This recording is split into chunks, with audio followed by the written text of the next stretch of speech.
जय जय श्री राधे।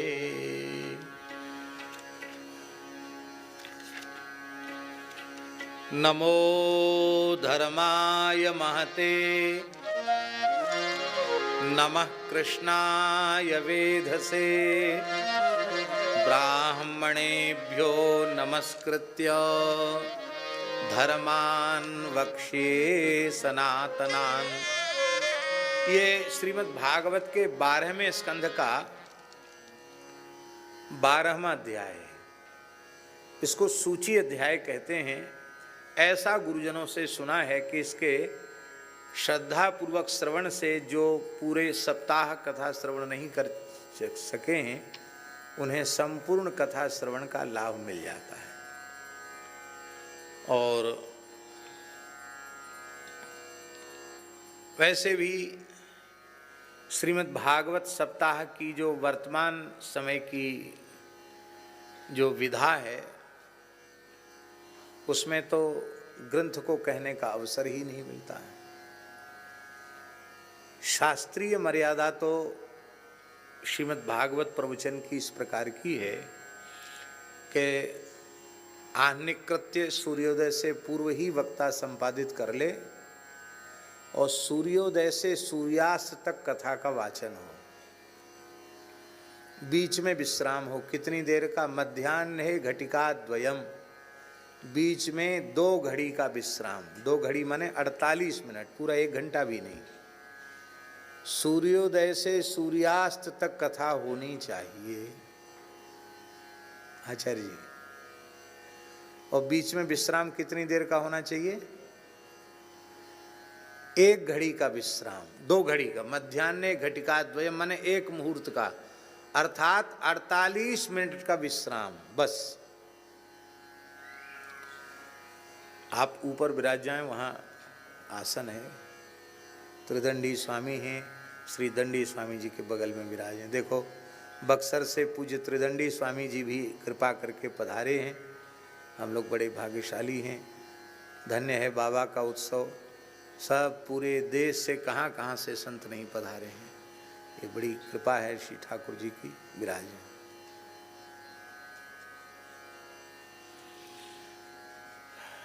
क्या कह रहे थे हम? स्मरण दिलाओ। हाँ, मध्याह्ने घटिका द्वयम। मध्याह्न में 2 घड़ी माने 1 घंटे से कम समय, 48 मिनट का विश्राम। उस 48 मिनट में तान दुपट्टा सोना नहीं है।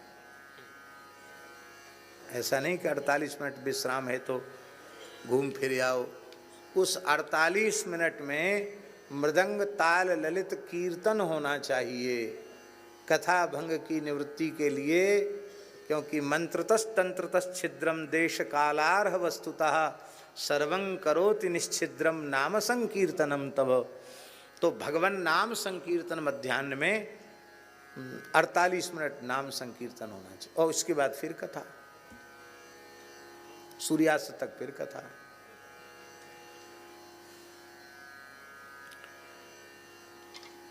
तो गवैया जी, संगीत तो है बीच में, लेकिन कब है संगीत?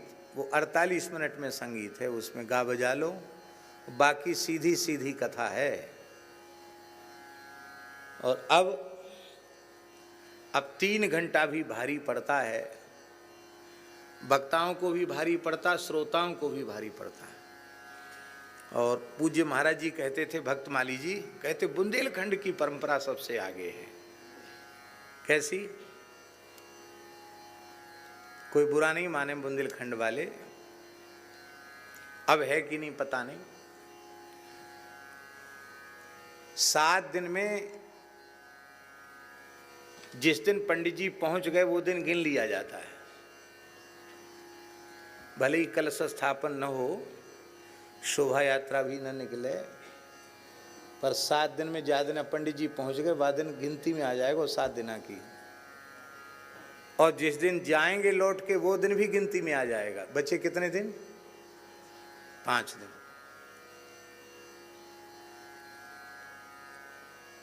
लौटने वाले दिन तो पंडित जी को घर पहुंचना, और आने वाले दिन संध्या तक आवेंगे। तो आने वाला दिन भी गिन लिया गया, जाने पहुंचने वाला दिन भी गिन, 5 दिन की कथा हो गई।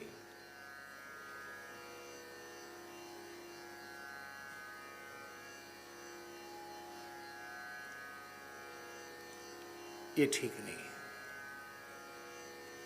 महाराज जी कहते थे कथा, सप्ताह कथा महाराज जी कितनी अद्भुत थी। पूज्य गुरुजी ने सुनी है, किशोर वन में हुई थी, शर्मा जी आयोजक थे और गुरुजी ही उसके माध्यम थे कथा के। गुरुजी पूरी कथा में रहे, पूज्य मिश्री जी गुरुजी। 8 घंटे महाराज जी बोलते थे, 4 घंटे एक बैठक में, 4 घंटे एक बैठक में, रोज 8 घंटे। और कहते 8 घंटे से कम बोलने का तो कानून ही नहीं है, इससे कम बोलेंगे तो ग्रंथ के प्रति अपराध हो जाएगा। वो आंख मूंद कर बोलते थे। और एक दिन महात्म्य का अलग रखते थे और फिर पूर्णाहुति भोज भंडारा वाला अलग रखते थे। तो कितना हो गया? पूर्णाहुति भोज भंडारा अलग एक दिन, और एक दिन महात्म का, तो 2 दिन ये हो गए, 7 दिन ये हो गए, 9 दिन। 10वें दिन सत्यनारायण की कथा बच के महाराज जी प्रस्थान करते थे। ये गांव में उनकी कथा होती थी इस तरह से। और श्रोता की जरूरत नहीं, ऐसा नहीं कि हम लोग श्रोताओं को देखकर कथा कहते हैं। महाराज जी आंख मूंद के कथा कहते थे, श्रोता देखते नहीं कि श्रोता कितने बैठे हैं।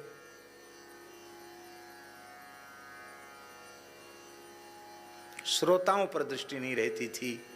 क्यों नहीं रहती थी? इसलिए नहीं रहती थी कि उनके दृष्टि के समक्ष श्री व्यास, नारद, शुक, सनकादि प्रभृति महान भगवत पार्षद उनके सामने विराजमान होकर कथा श्रवण करते थे। इसलिए उनकी सामान्य श्रेणी के श्रोताओं पर दृष्टि ही नहीं रहती थी, मानो वे उन्हीं को सुनाते थे। एक बार हमने महाराज जी से कहा कि महाराज जी लोग तो आ नहीं रहे हैं, आप इतना सुनाते हैं। तो महाराज जी बोले, अरे जो दिखाई पड़ रहे हैं यही श्रोता नहीं हैं, इसलिए श्रोताओं को बुला लिया जाता है। प्रहलाद, नारद, पराशर, पुंडरीक, व्यासाम्बरीश, सुक, शौनक, भीष्म, दालव्यान, इसलिए तो ये बोला जाता है मंगलाचरण में कि सब आ जाओ, आप ही श्रोता हो, आप विराजो, कथा सुनो।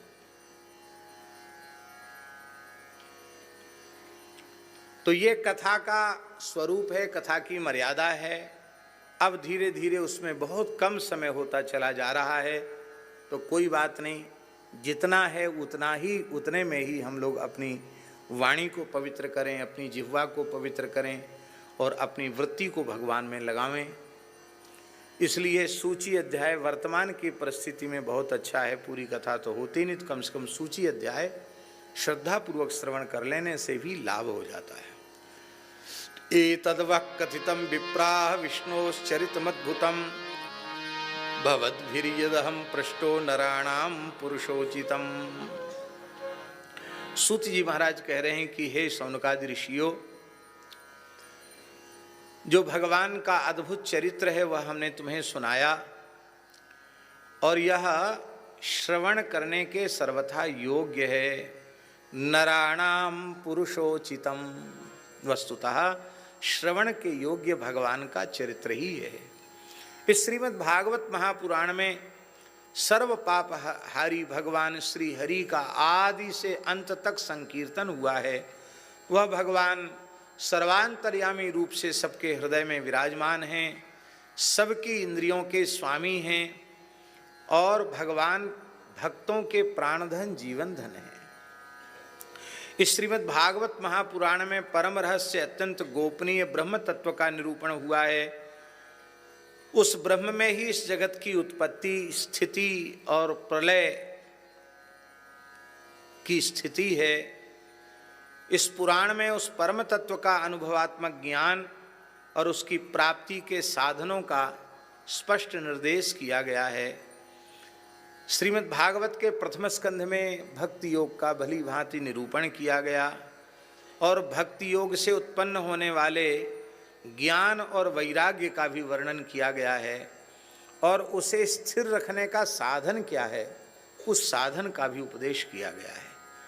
परीक्षित की कथा, व्यास नारद का संवाद, देवर्षि नारद जी का पूर्व चरित्र, राजर्षि परीक्षित को श्रृंगी कुमार ब्राह्मण कुमार का शाप और अनशन व्रत लेकर श्री परीक्षित का गंगा के तट पर विराजमान होना, शुकदेव जी का समागम और श्री शुकदेव जी का राजर्षि परीक्षित के द्वारा पूजन, और यह प्रश्न कि मरने वाले को क्या करना चाहिए, यहाँ तक निरूपित है प्रथम स्कंध में।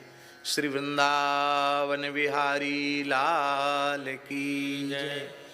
द्वितीय स्कंध में योग धारणा के द्वारा शरीर त्याग की विधि, ब्रह्मा और नारद का संवाद, अवतारों की संक्षिप्त चर्चा, महत्त्ववादी के क्रम से प्रकृति की प्राकृतिक सृष्टि का विस्तार, यह सब द्वितीय स्कंध में है।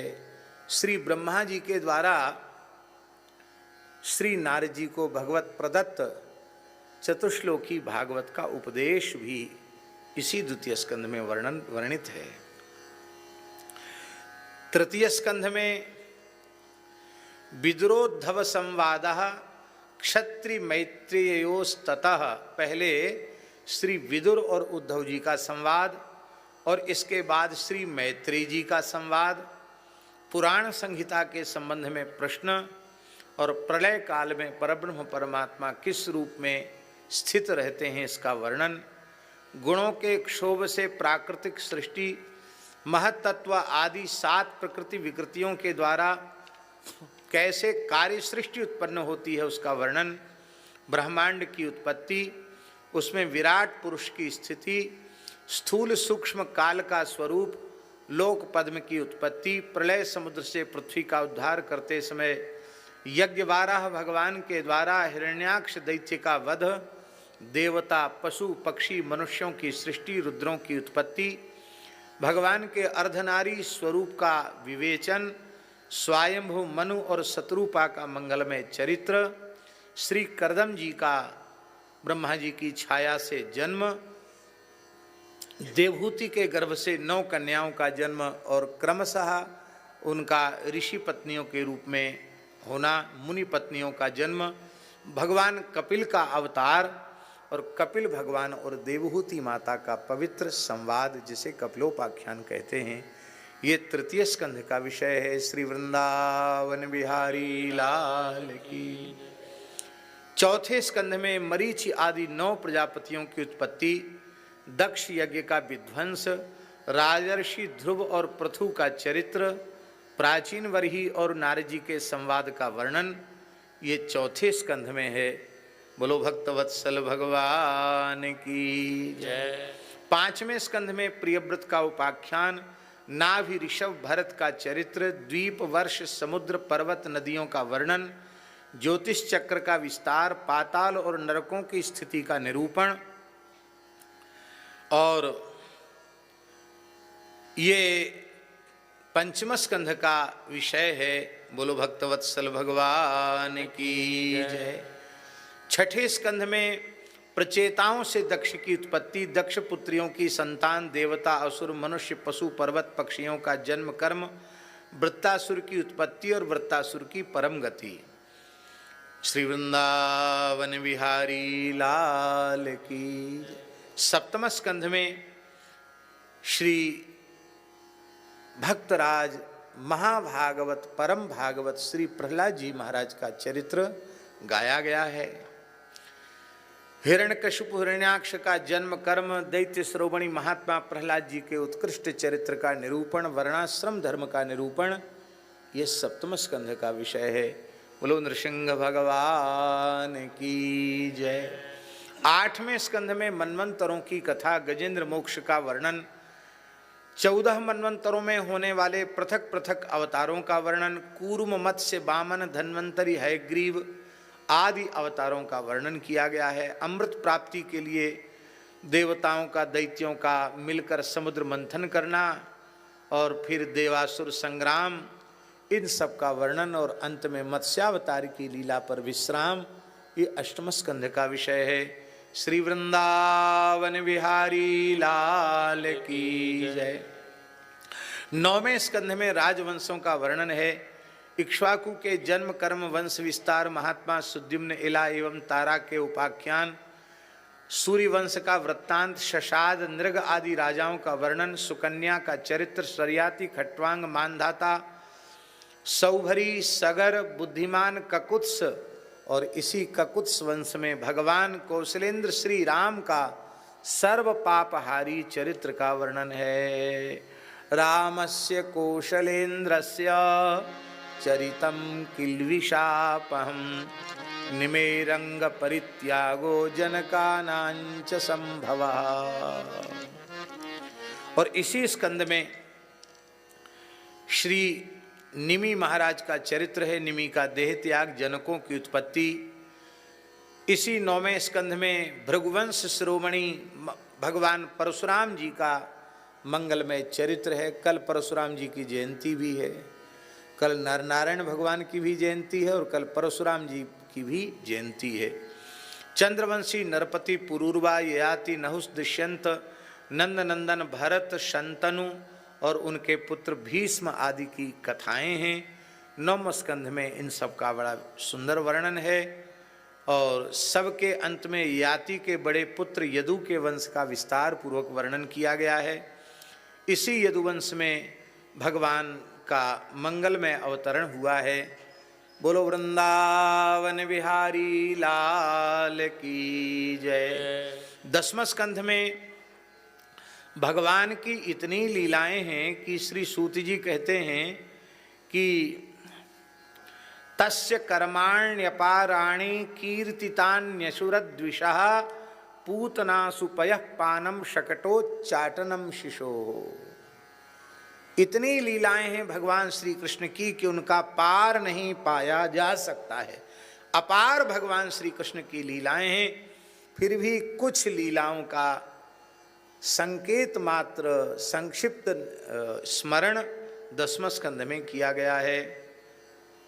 वसुदेव की पत्नी देवकी के गर्भ से भगवान का जन्म, गोकुल में नंद बाबा के घर जाकर उनकी बाल लीला का विस्तार, पूतना के प्राणों को दूध के साथ भगवान ने पी लिया, बचपन में ही छकड़े को उलट दिया, तृणावर्त, बकासुर, बत्सासुर को पीस डाला, पूरे परिवार सहित धेनुकासुर का, प्रलंबासुर का वध कर दिया। यहाँ धेनुकासुर के संबंध में एक बात ध्यान रखनी है कि धेनुकासुर का वध भगवान श्री कृष्ण ने नहीं किया है। धेनुकासुर का वध श्री बलभद्र जी ने किया है और उसकी सेना के शेष जो गर्दभ शरीर में असुर थे उन सबको भगवान श्री कृष्ण ने उनका कल्याण किया है, उनका संहार किया। तो इसको क्यों नहीं मारा धेनुकासुर को? इस संबंध में गर्ग संहिता में एक बड़ी सुंदर बात लिखी है कि धेनुकासुर प्रहलाद जी के वंश में उत्पन्न हुआ था।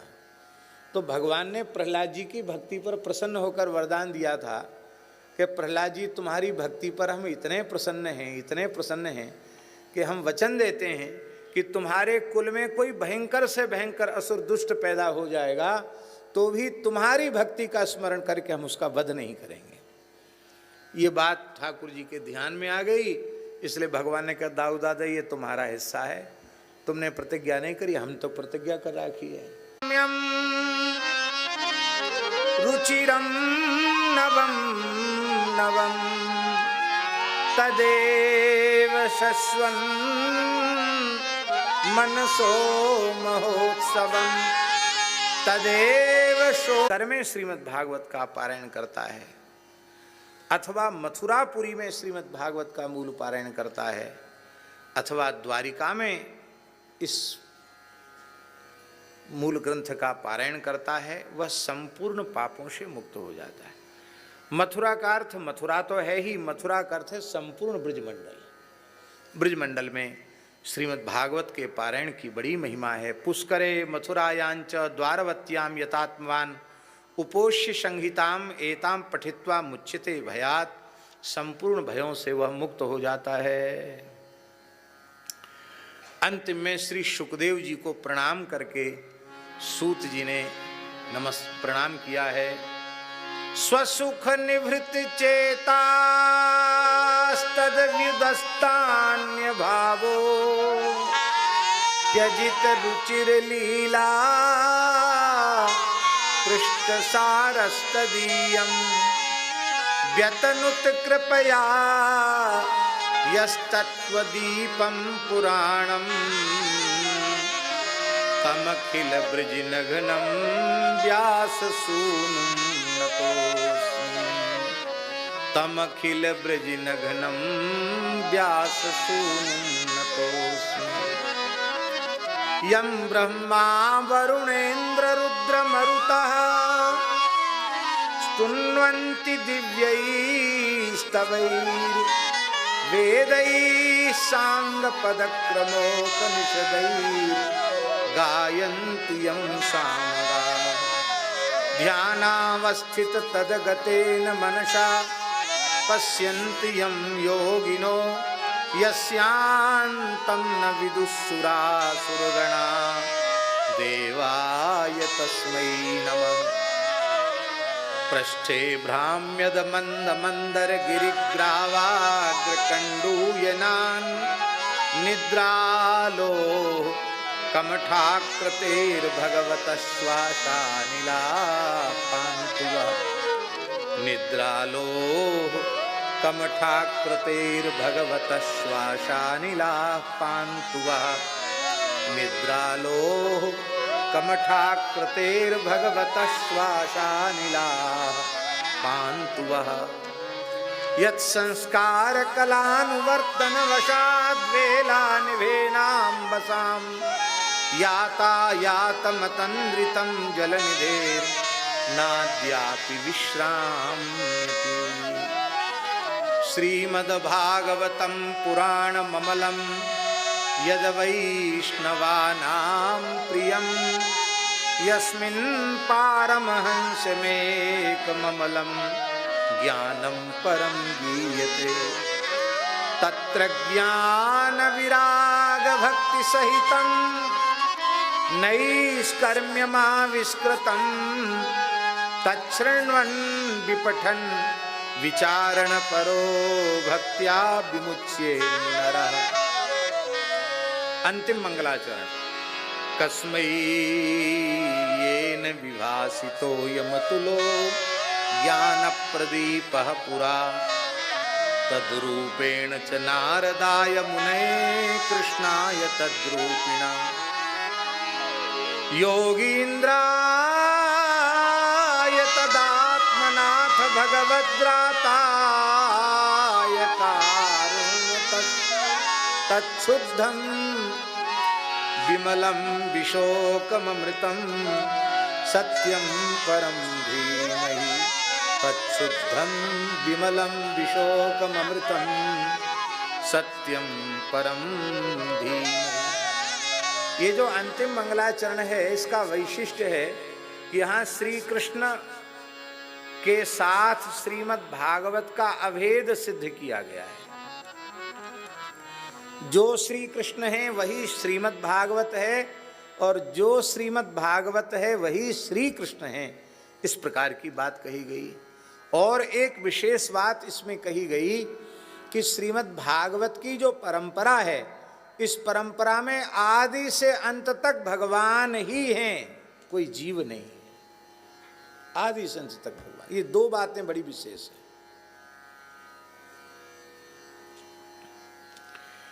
यह ज्ञान प्रदीप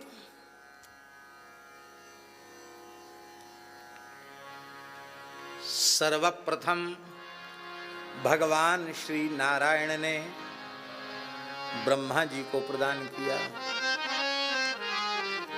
अब ये कह सकते थे कि ब्रह्मा जी ने नारद जी को दिया, लेकिन तदरूपेण च नारदाय, तदरूपेण उन्हीं भगवान ने ब्रह्मा जी के रूप से यह ज्ञान नारद जी को दिया और उन्हीं भगवान ने नारद जी के रूप से यह ज्ञान तदरूपेण च नारदाय मुने कृष्णाय तदरूपिणा, कृष्णाय माने वेदव्यासाय, वेदव्यास जी के लिए उन्हीं भगवान नारायण ने नारद के रूप से व्यास जी को दिया और उन्हीं भगवान ने व्यास जी के रूप से सुखदेव जी को दिया और उन्हीं भगवान ने सुखदेव जी के रूप से परीक्षित जी को सुनाया। तत्शुद्धम विमलम विशोकम अमृतम सत्यम परम धीमहि। तत्शुद्धम शुद्धम का अर्थ है त्रिगुण रहितम, त्रिगुण से जो सर्वथा रहित है। तत्शुद्धम विमलम, विमलम माने सर्वथा कामना रहितम, कामना रहित। विशोकम, विशोकम का अर्थ है शोक रहित। ये शोक रहित कब होता है जीव? उपनिषद में लिखा है तत्र कह मोहः कह शोकः एकत्व मनुपश्यतः। इसलिए भयम द्वितीया विनिवेशित स्यात्, अर्थात जब सर्वत्र भगवत दृष्टि प्राप्त हो जाएगी तो मोह शोक के लिए स्थान ही नहीं रह जाएगा, न मोह रह जाएगा न शोक रह जाएगा। तत्शुद्धम विमलम विशोकम अमृतम, अमृत स्वरूप। वस्तुतः जीव को वस्तुतः अमृतत्व प्रदान करने वाला ग्रंथ श्रीमद् भागवत है, उसको अमृतत्व प्रदान कर देता है। वो भगवत स्वरूप में अवस्थित हो जाता है, फिर मृत्यु उसका स्पर्श कभी कर नहीं सकती है। ऐसा जो परम सत्य स्वरूप श्रीमद् भागवताख्य जो श्री कृष्ण हैं, ये सब विशेषण श्रीमद् भागवताख्य श्री कृष्ण के हैं। ऐसे श्रीमद् भागवताख्य जो श्री कृष्ण हैं उनका हम ध्यान करते हैं। बोलो भक्तवत्सल भगवान की। इससे आचार्य जी एक बात स्पष्ट हो गई कि किसी भी जीव को यह अहंकार नहीं करना चाहिए कि मैं भागवत का पंडित हूँ, मैं भागवत का विद्वान हूँ, मैं भागवत का वक्ता हूँ। आदि से अंत तक श्रीमद् भागवत के वक्ता श्री कृष्ण हैं, भगवान हैं। इसलिए भैया ये शरीर तो ये मशीन है, यंत्र है, टेप रिकॉर्ड जैसा समझ लो। इसके भीतर बोलने वाले तो श्री भगवान हैं। भगवान अपने वांग्मय स्वरूप का जैसा प्रकाश कराना चाहते हैं वैसा करा लेते हैं। एक बात। दूसरी बात यह है कि जिन महान आचार्यों ने श्रीमद् भागवत की टीकाएं लिखी हैं, श्रीमद् भागवत के प्रकरणों का अनुसंधान किया है, वस्तुतः वह भी भगवान के महान अनुग्रह से ही किया है। इसीलिए भगवान के महान अनुग्रह से उन्होंने चिंतन किया, विचार किया, लेखन किया। इसलिए कोई भी प्राचीन टीकाकार अप्रमाण नहीं है, सभी प्रमाण हैं और सभी अत्यंत समादरणीय हैं। हर व्यक्ति को अपने भाव के प्रकाशन का अधिकार है। आपके मन में कोई और विशिष्ट भाव आया है तो अत्यंत विनम्रता से आप उसका प्रकाशन करें, और वह भाव भी अपना नहीं है, वो भगवान के अनुग्रह से प्रकट हुआ है, इसलिए भगवदीय भाव है। आपके अपने में तो कोई संदेह है कि उटपटांग भी हो सकता है, पर भगवत प्रेरणा से जो भाव निश्चित होगा वो तो अपने सहित सबका कल्याण करने वाला।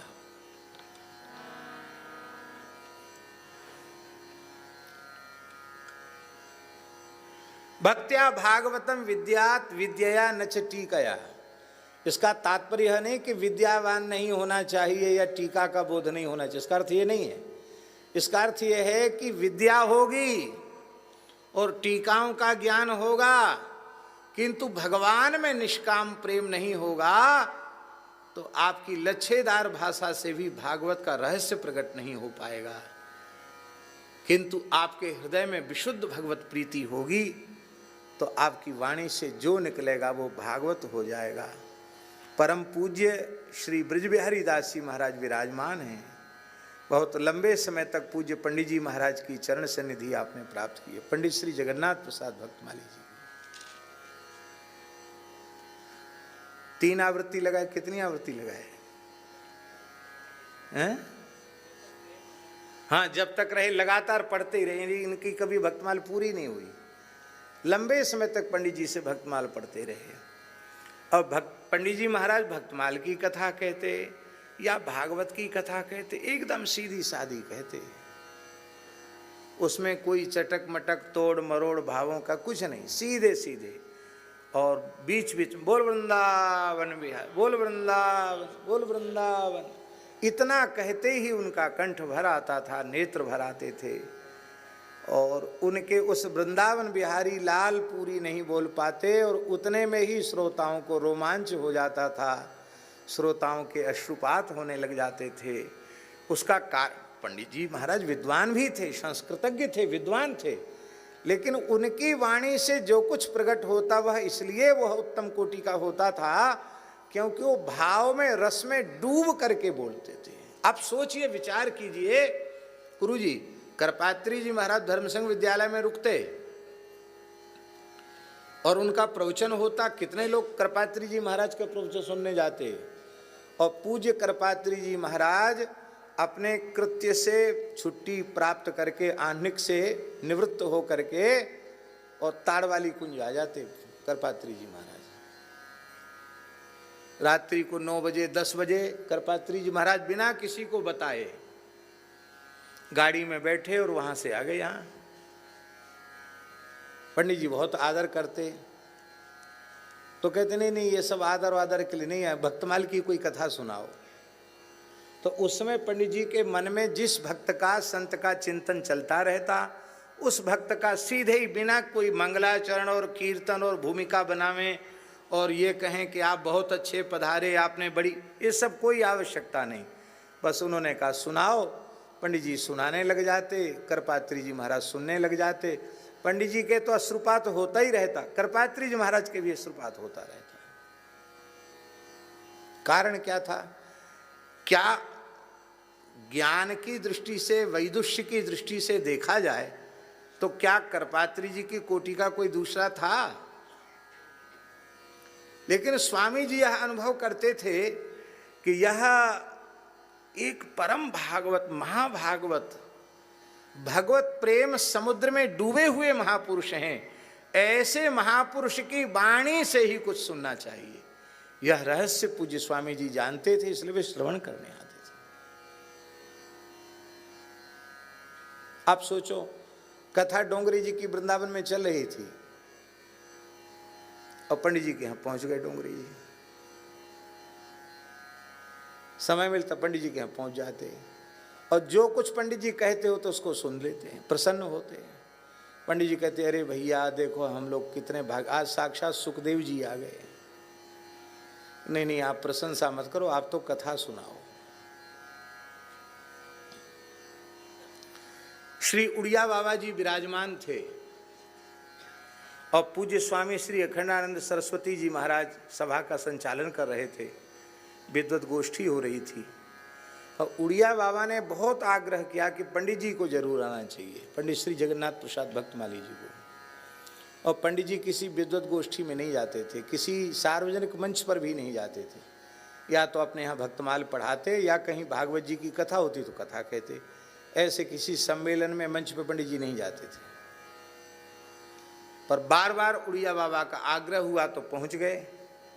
तो श्री उड़िया बाबा बोले अखंडानंद जी महाराज से, बोले स्वामी जी आज का सभाध्यक्ष इन्हीं को बना दो। तो स्वामी जी के काल में कितने बड़े बड़े लोग थे उस समय सभा में, पर सीधे साधे सरल पंडित जी को, भक्तमाली जी को सभाध्यक्ष बना दिया गया। पंडित जी चुपचाप बैठे रहे। अध्यक्ष कोई सबसे कम बोलने का अवसर मिलता है प्रायः सभाओं में, सब वक्ताओं के उनको संचालक भले ही 5 मिनट का समय दे पर 5-10 मिनट में तो उनका गला गर्म होता है। बेचारे करें क्या, वक्ताओं की भी मजबूरी है। तो समय अधिक हो रहा था और पंडित जी का समय, बोले अब अध्यक्ष महोदय अपना अध्यक्षीय उद्बोधन देंगे।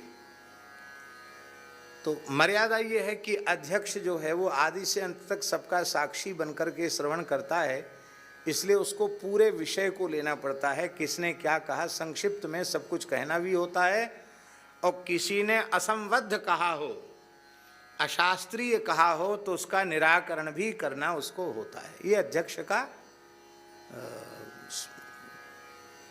माने अध्यक्ष पद की ये मर्यादा है, ऐसा समझिए। अध्यक्ष का ये कर्तव्य है। कोई उटपटांग बोले तो उसका निराकरण अध्यक्ष को करना चाहिए, नहीं तो सभा को पाप लगता है। अध्यक्ष को उसका निराकरण करना चाहिए।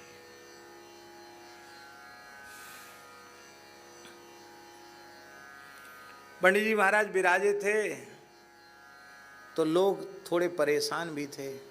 क्यों परेशान क्यों थे जानते हैं?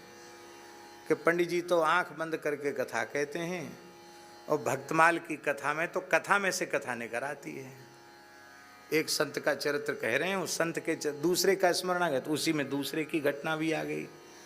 तो कहीं पंचतंत्र जैसे कथा से कथा न निकलती चली जाए और पंडित जी कहीं बहुत लंबा व्याख्यान न करें, इसलिए सभा में बैठे हुए लोग बोले, सोच आपस में कह रहे थे पंडित जी क्या कहेंगे, पता नहीं कितनी देर कहेंगे। पंडित जी महाराज बोले, मंगलाचरण उनका था, बोलो वृंदावन बिहारी लाल की जय, ये मंगलाचरण हो गया। और हाथ जोड़ के बोले, श्री गोसाई जी ने गायो है, लाखन में एक बात तुलसी बताए जात, जन्म जो सुधारो चाहो तो श्री राम नाम लीजिए, बोलो वृंदावन बिहारी। इतना सुनते ही श्री उड़िया बाबा के अश्रुपात होने लगा और बाबा ने कहा कि सबका सार पंडित जी ने गोस्वामी जी की एक पंक्ति कह करके कह दिया। आप कहेंगे ये क्यों आप कह रहे हैं? हम इसलिए कह रहे हैं कि ऐसा निश्चल निष्कपट सरल हृदय हो तो उस हृदय से अपने आप भागवत तत्व का प्रकाश होता है,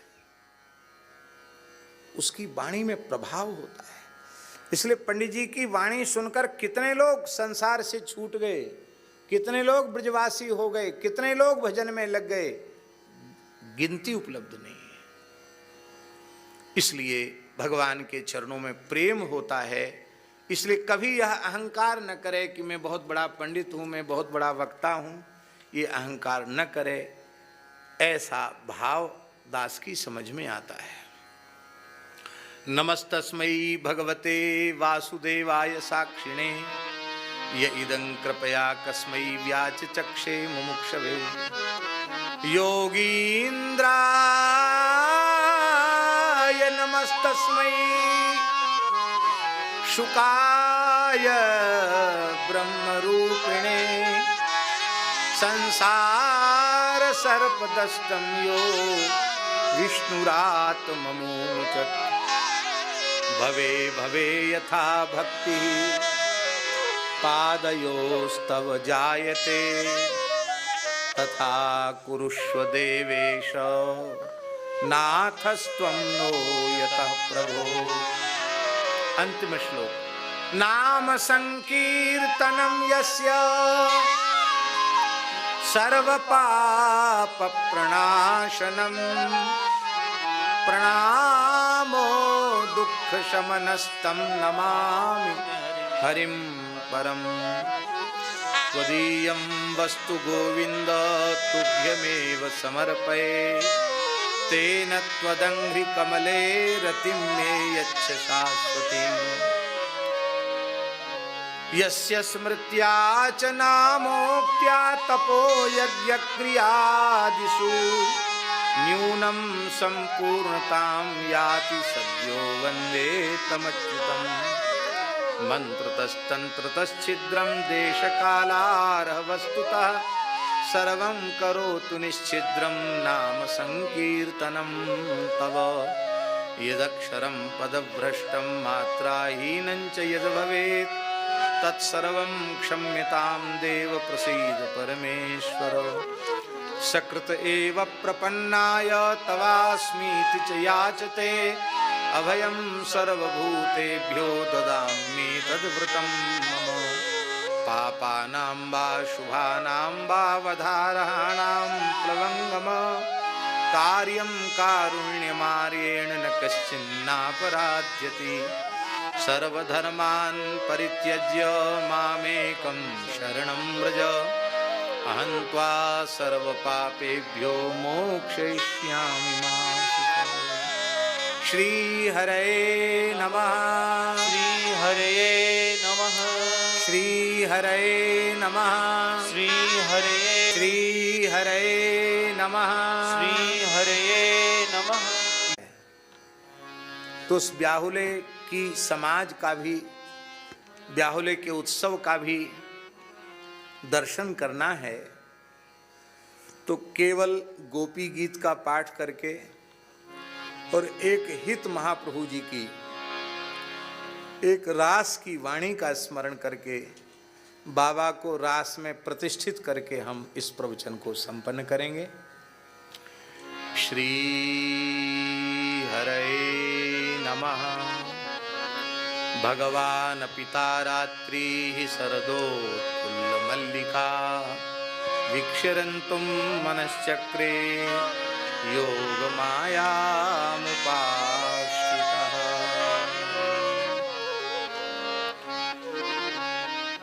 मैवं विभोर्हति भवान् गदितुं नृशंसम्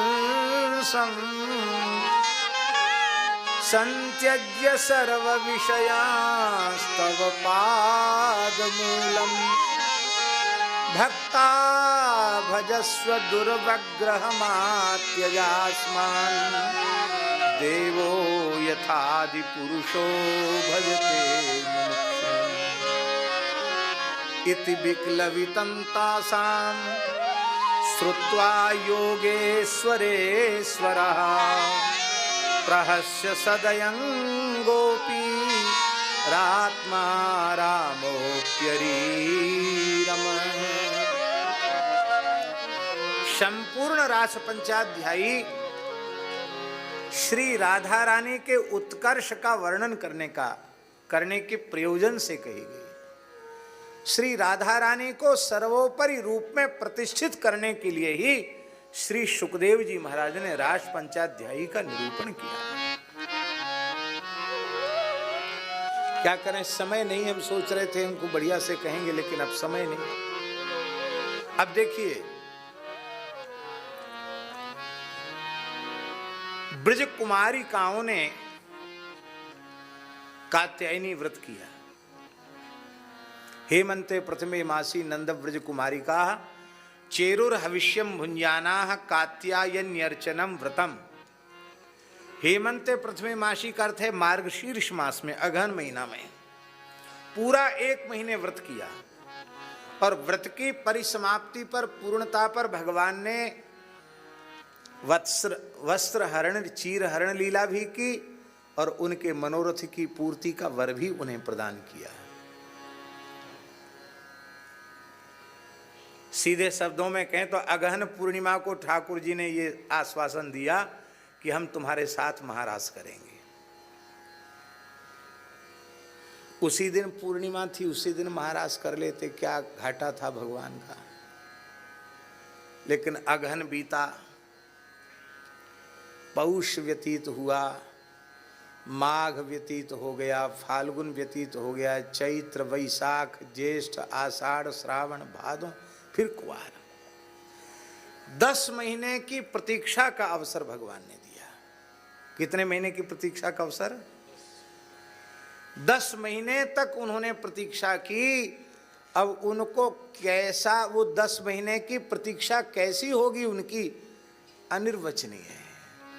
क्योंकि गोपियां कहती हैं त्रुटिर युगायताम त्वाम अपश्यताम, आपको बिना देखे एक क्षण भी युगों के जैसा प्रतीत होता है। युगायितम नमेशेण चक्षुषा प्रावृषायितम शून्यायितम जगत सर्वम गोविंद विरहेण में ये गोपी के अंतःकरण की स्थिति है।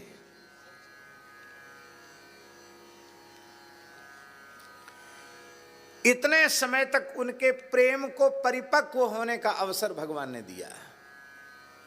और अब बांसुरी बजा करके शरद पूर्णिमा की रात्रि में चंद्रोदय होते ही ठाकुर जी ने त्रिभंग ललित होकर अपने अधर पर वंशी पधरा करके बजाई और गोपियों को बुलाया। कैसे गोपियां आईं, जो जिस स्थिति में थी, जिस अवस्था में थी, उसी अवस्था में चल पड़ी। श्रृंगार कर रही थी तो वो उल्टा पलटा श्रृंगार हो गया। लिम्पंत्यः, कोई लीप रही थी, कोई मार्जन कर रही थी। जो जिस अवस्था में थी, गाय की सेवा कर रही थी, पतियों की सेवा, सास ससुर की सेवा कर रही थी, बच्चों बालकों को दूध पिला रही, उस स्थिति में छोड़कर चली आई। स्वयं गोपियों ने कहा वे पति सुतान्वय भ्रातृबांधवान् अति विलंघ्यते च्युतागता गतिविदस्तवोद्गीत मोहितः कितव योषितः कस्त्यजेन्निशि। ऐसा तो कोई धूर्त ही करेगा कि तब हमारे साथ कैसा आप व्यवहार कर रहे हैं, धन्य है। और उन गोपियों को भगवान ने बांसुरी बजा करके अपनी दूतिका वंशी के द्वारा सबको निमंत्रण दे करके बुलवाया, और जब व्रजांगनाएं आ गईं तो श्री ठाकुर जी कह रहे हैं कि बस तुमने दर्शन कर लिए हुए वृंदावन के, श्री यमुना जी के, यमुना पुलिन के, तो पधारो। क्यों? रात्रि को समय है, भयंकर हिंसक जीव जंतु जंगल में हैं, तुम भीरू स्वभाव वाली हो, तुमको यहाँ ठहरना नहीं चाहिए, और फिर तुम कुलवधू हो, अपने पतियों की सेवा करो, अपने सास ससुर की सेवा करो। पातिव्रत धर्म का भी विस्तार से वर्णन किया। चली जाओ। गोपियों ने विचार किया कि श्री कृष्ण आज के पहले कभी इन्होंने हमको हताश निराश नहीं किया, हमारे प्रेम का प्रत्याख्यान नहीं किया, पर आज तो बिल्कुल निर्मम हो रहे हैं। कहते हैं कि बस देख लिया वृंदावन की शोभा को तो जाओ। आखिर हमें यह अंगीकार क्यों नहीं कर रहे हैं, जबकि ये वचन दे चुके हैं कि शरद पूर्णिमा पर हम तुम्हारे मनोरथ की पूर्ति करेंगे, फिर ये ऐसा व्यवहार क्यों कर रहे हैं? आचार्य जी, श्री जी का वैभव इसमें छिपा हुआ है।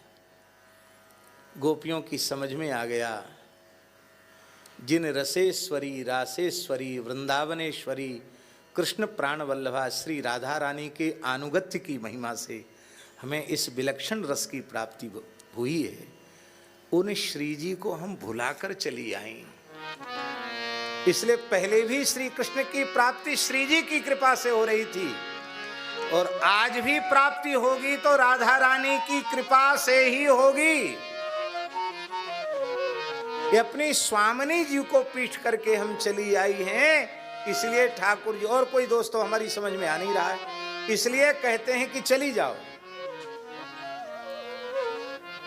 जब कोई भी साधक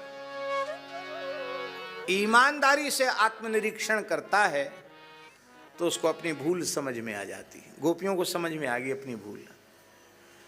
तब उन्होंने हृदय से मन ही मन श्री लाडली जी का ध्यान किया, चिंतन किया राधा रानी का, और जब चिंतन किया तो राधा रानी प्रकट हो गई।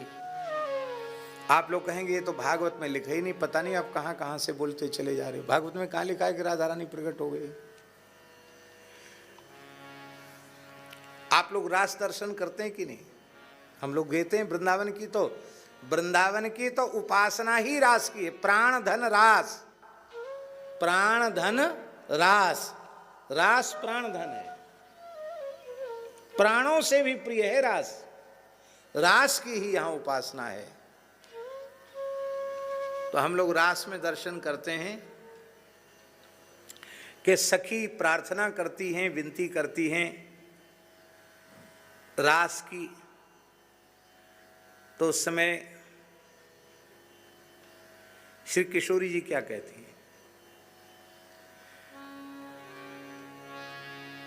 हे प्यारे श्याम सुंदर, आपके नित्य रास को समय है गयो है, सो कृपा करके रास में पधारो। ठाकुर जी कहते हैं श्री जी से, ठाकुर जी कहते हैं हे श्री स्वामिनी जी, आपके नित्य रास को समय है गयो है, सो कृपा करके आप नित्य रास में पधारो। तो जैसे ही श्री जी के मुखारविंद से निकलता है पधारो प्यारे, बस रास शुरू। इसका मतलब है श्री जी के बिना रास रस का आरंभ ही नहीं। एतावता ये बात स्पष्ट है कि रास के प्रारंभ में बंसी पीछे अधर पर आई है, पहले किशोरी जी बामांग में खड़ी ठाड़ी है। और जिस समय गोपियों का आवाहन किया उस समय किशोरी जी वही हैं, लेकिन श्री जी के महात्म्य को, श्री जी की गरिमा महिमा को ठाकुर जी लाल जी प्रतिष्ठित करना चाहते हैं। इसलिए श्री जी थोड़ी औलट हो गई हैं, लता कुंज में छिप गई हैं और गोपियों को अनुभव करा दिया ठाकुर जी ने कि अब तक जो भी कृपा तुम्हें प्राप्त हो रही थी उसमें तुम्हारा साधन नहीं, तुम्हारा पुरुषार्थ नहीं, उसमें केवल और केवल श्री लाडली जी का अनुग्रह था। आज उनको भुला के चली आई, इसलिए हमारा तुमसे कोई प्रयोजन नहीं है। गोपियों की समझ में आया, आज के पहले किसी भी लीला में, चाहे नौका लीला हो, अनेक लीलाएं हैं ना, उन लीलाओं में गोपियों को श्री कृष्ण दर्शन हुआ कि नहीं हुआ, और उनके मनोरथ की पूर्ति हुई कि नहीं हुई। किसी लीला में ठाकुर जी ने नहीं कहा कि तुम यहां से चली जाओ। आज क्यों कह रहे हैं? क्योंकि प्रत्येक लीला में श्री जी साथ होती हैं। चाहे नौका लीला हो तो श्री जी साथ में है, कोई भी लीला हो छद्म की उसमें श्री जी साथ में है। आज श्री जी नहीं है, इसलिए लाल जी हमको स्वीकार नहीं कर रहे हैं। तो गोपियों ने जैसे ही राधा रानी को पुकारा, राधा रानी प्रकट हो गई। आप कहेंगे ये कहाँ लिखा है? यहाँ जो आत्मा रामोप्यरीरमत शब्द है, 10वें स्कंध के 29वें अध्याय का 42वां श्लोक, इसमें आत्मा रामोप्यरीरमत में आत्माराम जो सुखदेव जी ने कहा है, ये राधा रानी के स्वरूप को अभिव्यंजित करने के लिए ही कहा है। क्योंकि शांडिल्य महर्षि आत्माराम शब्द का अर्थ कह रहे हैं, ब्रजवासी दो स्वरूपों में अनुभव करते हैं श्री कृष्ण का। आत्मा रामो ह्याप्त कामः प्रेमाक्तैरनुभूयते। प्रेम में जिनका चित्त भीजा हुआ है, ऐसे रसिक जन, प्रेमी जन श्री कृष्ण का दो स्वरूपों में अनुभव करते हैं ब्रज में, आत्माराम और आप्त काम। बोले आत्माराम शब्द का अर्थ क्या है?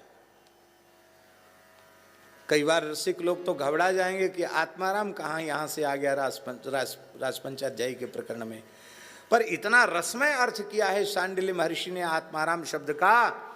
बोले आत्मा तु राधिका तस्य तयैव रमणा दसौ आत्मा राम तया प्रोक्तम मुनिभि गूढ़ वेदभिः।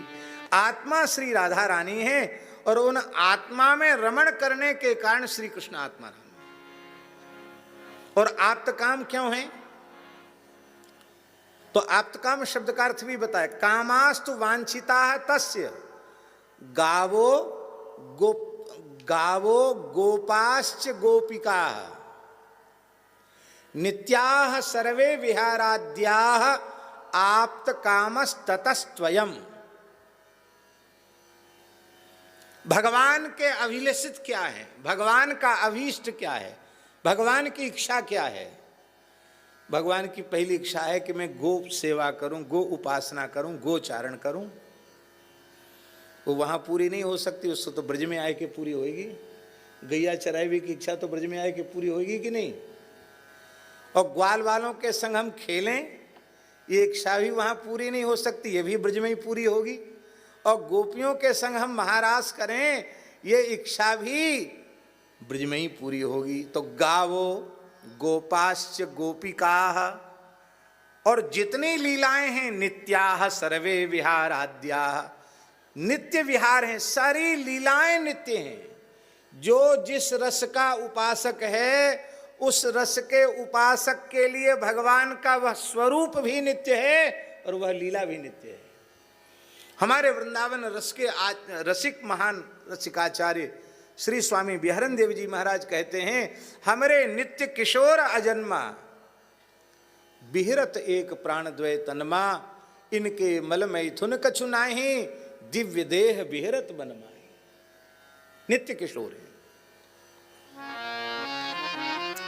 आप अन्यथा नहीं माने, मधुर रस के उपासकों के ठाकुर जी नित्य किशोर हैं, तो वात्सल्य भाव के उपासकों के ठाकुर जी नित्य बाल भी हैं। असख्य रस के उपासकों के ठाकुर जी नित्य किशोर ग्वारिया हैं।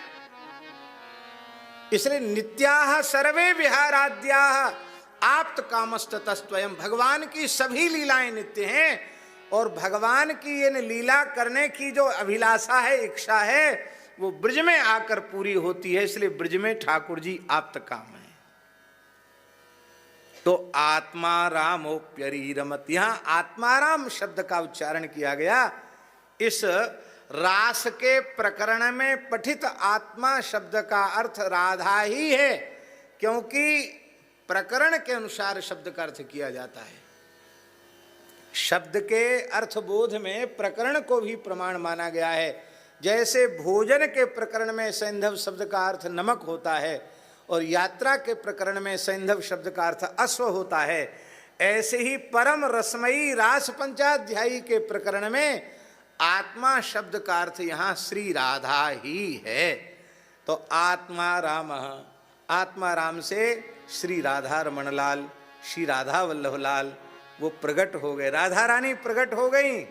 तब अरीरमत, तब ठाकुर जी ने रास आरंभ किया। क्या रास किया?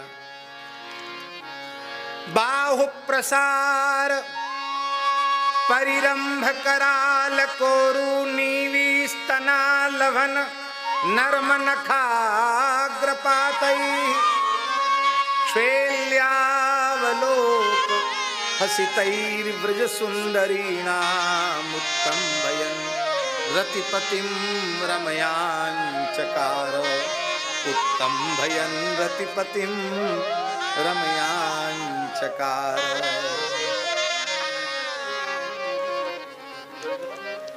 नृत्य करते करते कोई गोपी कहती कि मैं तो श्रमित हो गई हूं, ठाकुर जी कहते तेरे चरण संवाहन कर दूं। कोई कहती मेरी बेड़ी खुल गई तो कहते तेरी बेड़ी गूंद दूं। कोई कहती मुझे तो बड़ी जोरन की गर्मी लग रही है, कहाँ क्वार को महीना और पुणे की रात फिर कह रही गर्मी लग रही है, तो ठाकुर जी पीताम्बर सो बयार करवे लग जाए। कोई कहते मुझे प्यास लग रही है तो ठाकुर जी अपने हाथ से जमुना जी का अंजलि में भर के जल पिलाते हैं। ये जो श्री कृष्ण की मधुर लीला है वो इस प्रकार की है कि भगवान यह अनुभव करा रहे हैं कि जिस प्रकार से गोपियों ने शरीर संसार की अहंता ममता को आसक्ति को तृणवत त्याग कर मुझसे प्रेम किया, ऐसा तुम प्रेम करके तो देखो, मैं अखिल लोक चूड़ामणि होता हुआ भी तुम्हारा वशंवद हो जाऊंगा, तुम्हारा सेवक बन जाऊंगा, तुम्हारा आज्ञा पालक बन जाऊंगा। ये भगवान अनुभव करा रहे हैं। गोपियों ने सोचा कि ये सौभाग्य तो केवल स्वामिनी जी को ही प्राप्त था। आज जो हमें प्राप्त हो रहा है ये सौभाग्य अब तक केवल श्री राधा रानी को प्राप्त था, स्वामिनी जी को प्राप्त था। आज हमें प्राप्त हो, इसका मतलब कि अब तो हम भी उसी श्रेणी में आ गई। तो तासाम च तत्सौभग मदम, ये सौभाग मद माने राधा रानी को जो सौभाग्य प्राप्त है वो सौभाग्य हमें भी मिल गया, हम भी उसी श्रेणी में आ गए। ये मद, इसको जब ठाकुर जी ने देखा तो तत्रैवांतरधीयत, वहीं भगवान अंतर्धान हो गए। अब गोपियां विलाप करने लगी। लता पताओं से पूछा, वृक्षों से पूछा, यमुना जी से पूछा, तुलसी जी से पूछा। अरे बोले वृक्षों को कहा ये तो कपटी हैं, लताओं को कहा ये तो सौत हैं, ये काहे को बताएंगी। अंत में कहीं नहीं मिले तो लीला का अनुकरण भी किया। ये लीलानुकरण भी बहुत पुराना है, इसकी आचार्य लोग कहते हैं कब से लीला शुरू हुई। अरे भैया पहली लीला तो गोपियों ने की है, रास लीला, पूरी लीला गोपियां करती हैं, लीलानुकरण किया। फिर भी ठाकुर जी नहीं मिले। तब उनकी फिर समझ में आया कि आखिर मिले हुए श्री कृष्ण बिछुड़े कैसे।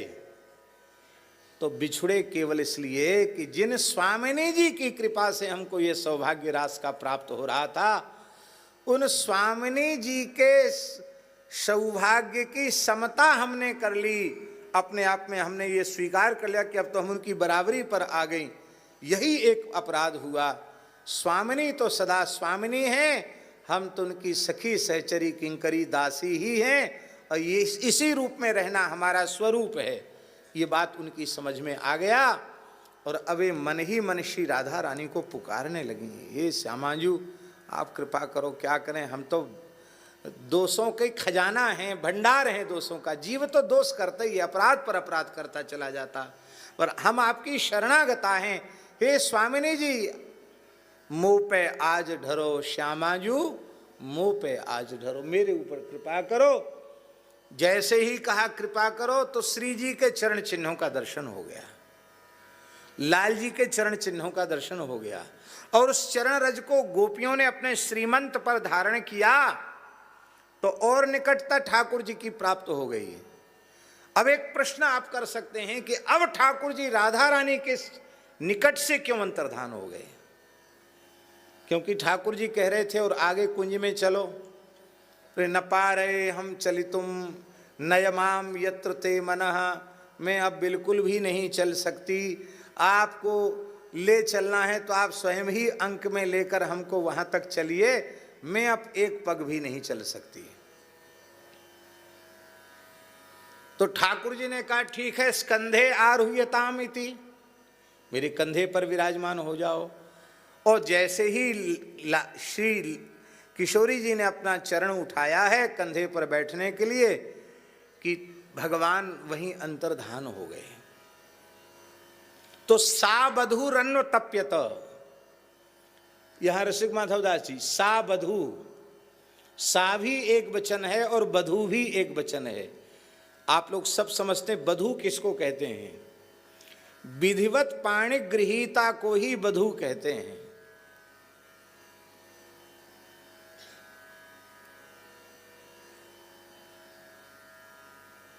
और पुराण प्रमाण है, ब्रह्मा जी ने विधिवत श्री राधा रानी का पाणिग्रहण संस्कार ठाकुर जी के साथ कराया। और श्री मलुकदास जी ने तो लौकिक पद्धति से विवाह का वर्णन किया। श्री जीव गोस्वामी जी ने भी अपने चंपू में लौकिक पद्धति से विवाह का वर्णन किया। मलुकदास जी ने तो विस्तार से ब्याहुला में पूरी लौकिक पद्धति से राधा कृष्ण के विवाह का वर्णन किया है। और अलौकिक पद्धति तो वधू, वधू माने यद्यपि श्री राधा और श्री कृष्ण में भेद नहीं है, लेकिन यहाँ सा बधू, वह श्री कृष्ण की प्राण वल्लभा प्रियतमा बधू श्री राधा अन्वतप्यत, विलाप करने लगी। हा नाथ रमण प्रेष्ठ क्वासी क्वासी महाभुज, दास्यास्ते कृपणायामे सखे दर्शे सन्निधिम। हा नाथ, हा रमण, हा प्रेष्ठ। हमारे महाराज जी कहते थे कि श्री जी के एक एक नाम के उच्चारण में वृंदावन में एक एक विग्रह प्रकट हो गए, स्वरूप प्रकट हो गए। जैसे ही श्री जी ने कहा हा नाथ तो श्री गोपीनाथ जी प्रकट हो गए। जैसे ही राधा रानी ने कहा रमण तो श्री राधा रमण लाल जी प्रकट हो गए। जैसे ही कहा प्रेष्ठ, प्रेष्ठ माने होता वल्लभ, तो प्रेष्ठ कहते ही राधा वल्लभ लाल जी प्रकट हो गए। हा नाथ गोपीनाथ, रमण राधा रमण, प्रेष्ठ राधा वल्लभ, क्वासी क्वासी महाभुज। आहा, महाभुज, महाभुज कहते ही श्री गोविंद देव जी प्रकट हो गए। गोविंद देव जी की भुजाएं बहुत लंबी है। हा क्वासी क्वासी महाभुज, दास्यास्ते कृपणायामे सखे दर्शे सन्निधि। अब देखिए ठाकुर जी, बहुत विचार की बात है। श्री जी कहें कि मैं चल नहीं सकती और ठाकुर जी कहें स्कंधे आरोहितामिति।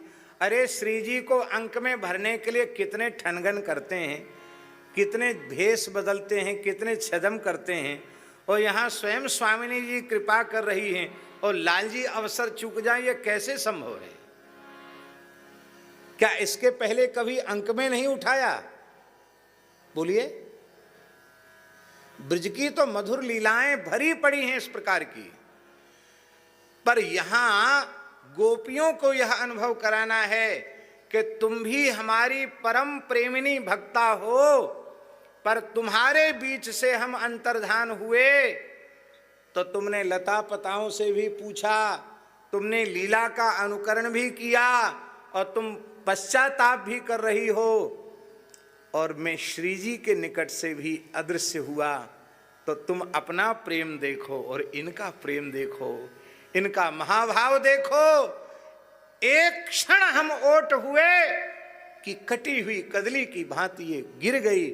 अब समझ लो कि तुम्हारे भीतर प्रेम की सूक्ष्म कणिका भी जो है वो श्री जी के अनुगत्य के कारण है, नहीं जीव में कृष्ण प्रेम कहां से आया? ये प्रेम का अगाध समुद्र है राधा रानी। तो श्री राधा रानी साक्षात प्रेम की देवी हैं। अभी ब्याहुला में नेह की देवी पुजवाई। नेह की देवी है कौन? बोलो। कुंज में नेह की देवी कौन है? बंसी तो है ही है, श्री जी ही नेह की देवी है वस्तुतः, सच्ची बात। बोलो भक्त वत्सल भगवान की जय जय श्री राधे। तो श्री जी के प्रेम का अनुभव कराने के लिए भगवान अंतर्धान हुए। अब ठाकुर जी मिले कैसे? दूसरा भाव यह है कि अभी तक तो मेरे प्रति अपराध बन रहा था, अब कृष्ण के प्रति बनेगा। हमको निकट देखेंगी तो इनमें दोष दिखने लग जाएगा, श्री कृष्ण के प्रति असूया भाव इनमें आ जाएगा, तो बहुत भारी अपराध हो जाएगा। इसलिए ठाकुर जी अंतर्धान हुए, ठाकुर जी के प्रति अपराध गोपियों का ना बन जाए, असूया भाव ना आ जाए। और इसके बाद जब श्री जी के निकट आई तो उनकी समझ में आ गया कि इनकी कृपा से भी पहले ही मिले थे, इनके प्रति अपराध बनते ही बिछुड़ गए, मिले हुए बिछुड़ गए। अब इनकी कृपा होगी तो रसिक शेखर श्री राधा वल्लभ लाल जी, रास बिहारी जी मिलेंगे, नहीं तो हम खोजती रहें, माथा पटकती रहें, हमको लाल जी नहीं मिलेंगे। फिर श्री जी का अनुगत्य स्वीकार किया और कहा कि अब तक जो भूल भई सो भई, अब भविष्य में कभी भी ऐसी भूल होगी नहीं। इसलिए सुधानिधि जी में इस प्रकार का भाव है कि कभी श्रृंगार सौंज को लेकर में श्री जी की कृपा से प्रेरित होकर लाल जी के निकट मिलते हैं, यमुना जी कृपा करती हैं तब मिलते हैं। और सबने एक स्वर में गाया, क्या गाया? पुनः पुलिनमागत्य कालिंद्या कृष्ण भावना समवेता जगुः कृष्णम तदा गमन कांक्षिता। श्री महाराज जी, ये भी तो हो सकता था, समवेता जगुः गीतम तदा गमन कांक्षिता, ये हो सकता था कि नहीं? गीत गाया ना, तो गीतम जगुः न कह के कृष्णम जगुः क्यों कहा? इसका तात्पर्य है कि गोपी गीत के रूप में कोई गीत नहीं गाया, वस्तुतः गोपी गीत की शब्दानुपूर्व के रूप में रसमय रसिक शेखर श्री कृष्ण का ही अवतरण हुआ। इसलिए गोपी गीत पूरा भागवत श्री कृष्ण स्वरूप है, पर गोपी गीत रसघन श्री कृष्ण का रसमय स्वरूप गोपी गीत है। कृष्णम जगुः, कृष्ण को गाया, कृष्ण ही मानो उनकी वाणी से निसृत हुए। और समवेता जगुः, तो क्या पहले से सबको कंठस्थ था गोपी गीत जो समवेता जगुः? प्रश्न है कि नहीं? आपको पहले से कोई गीत याद हो तब तो एक साथ आप गा सकते हो, और पहली बार गाया जा रहा है फिर समवेता जगुः। इसका आशय यह है कि वस्तुतः श्री राधा रानी ने, श्री राधा रानी के अंतःकरण की वृत्ति से समस्त व्रजांगनाओं ने अपने अंतःकरण की वृत्ति का एकाकार कर दिया है, एकाकार कर दिया है। यही कारण है कि वे देखने में अनेक हैं, लेकिन उनके अंतःकरण की वृत्ति एक होने के कारण एक ही साथ, एक ही भाव, एक ही रस, एक ही शब्द उनकी वाणी से प्रकट हुए। और ये गोपी गीत ऐसा अद्भुत गीत है कि जगन्नाथपुरी के महाराज गजपति महाराज को राजा का ये रजोगुणी है, इसका स्पर्श नहीं करना चाहिए, सन्यासी को रजोगुणी का स्पर्श नहीं करना चाहिए। इस मर्यादा के कारण श्रीमन महाप्रभु जी उनको आलिंगन नहीं देते थे। वो अधिकारी तो थे पर तड़फ रहे थे महाप्रभु जी का स्पर्श प्राप्त करने के लिए। महापुरुषों ने कहा गोपी गीत गाओ। तो जगन्नाथ जी की रथ यात्रा चल रही थी, जैसे ही महाराज गजपति जी ने गाया तब कथामृतम तप्त जीवनम, महाप्रभु जी दौड़े और दौड़ करके महाराज गजपति को हृदय से लगा लिया। इसका तात्पर्य है श्रीमन महाप्रभु जी का आलिंगन प्राप्त करना हो, श्री कृष्ण का आलिंगन प्राप्त करना हो तो प्रेम विभोर होकर के गोपी गीत गाना चाहिए। ऐसा अद्भुत ये गोपी गीत है।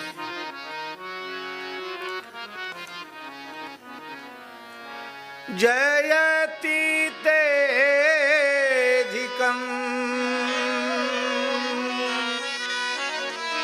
जन्मना ब्रजा श्रयत इंदिरा शाश्वती दैत दृश्यता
निज जन स्मय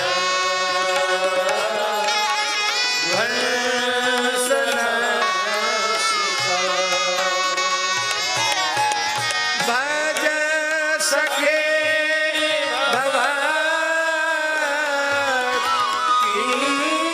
करिश्म नो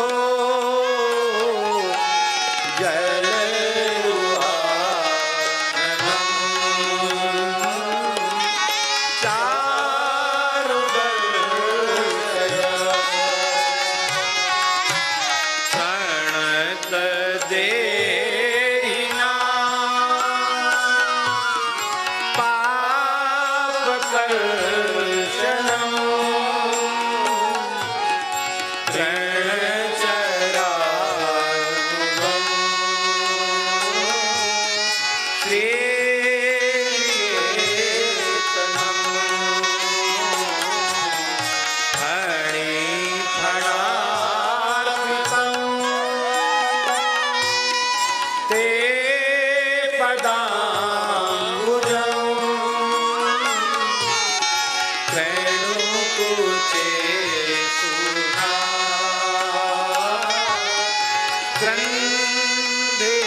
शीतम प्रिया प्रेम भीषणं विहरणं च ते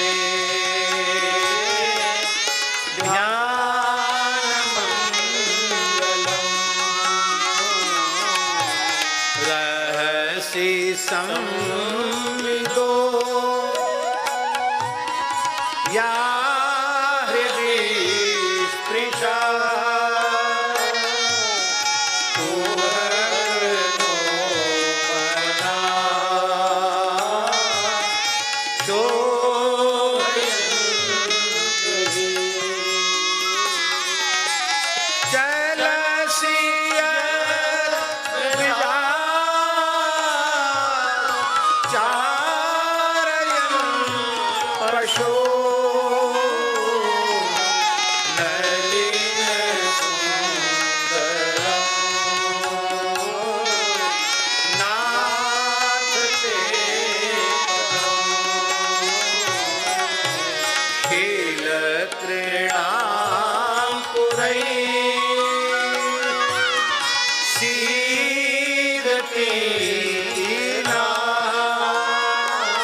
परीक्षये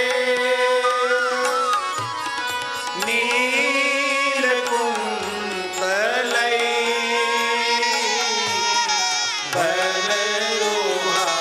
वनरोहाननं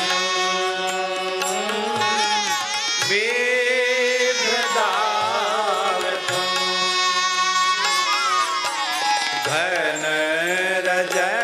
घनरजस्वलं दर्शयन्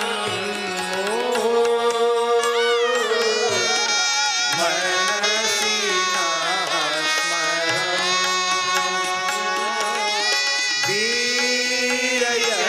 वीरयच्छसि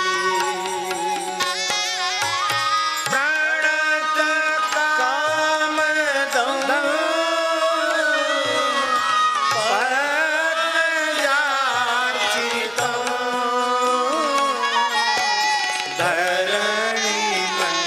धरणिमण्डनं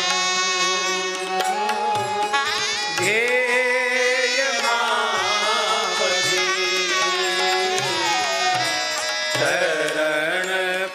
चरणपङ्कजं शन्तमं च ते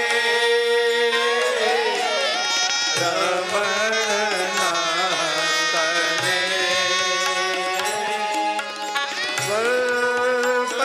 स्वल्पयायिनं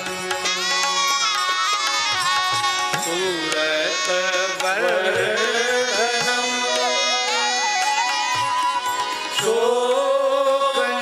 शोकनाशनं स्वरितवेणुना सुस्तुतिम्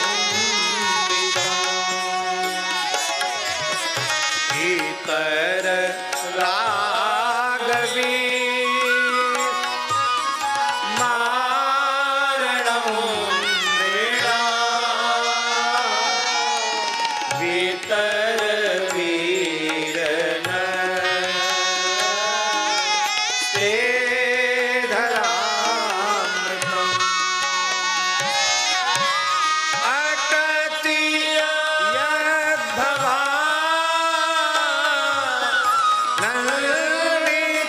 नलिकाननं त्रुटिर्युगायते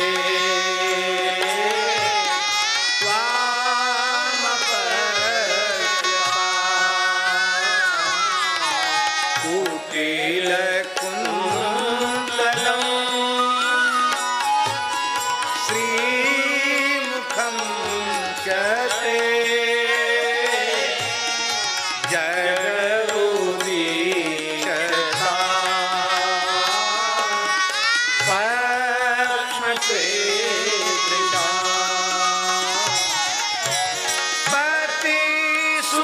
पतिसुतानया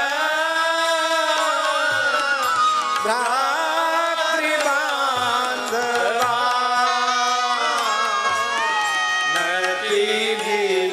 नतिविलङ्घ्यते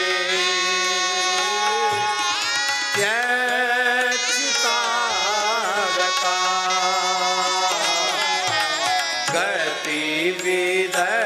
गतिविदस्तवो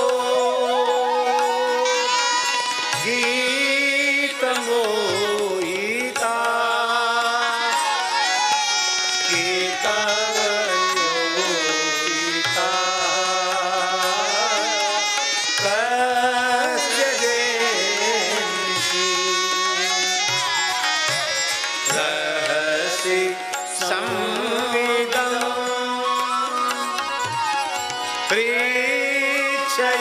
प्रेक्षयोदयं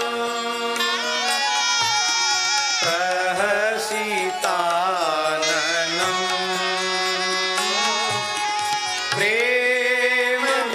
प्रेमवीक्षणं बृहदुलाः श्रियो वीक्ष्य धाम ते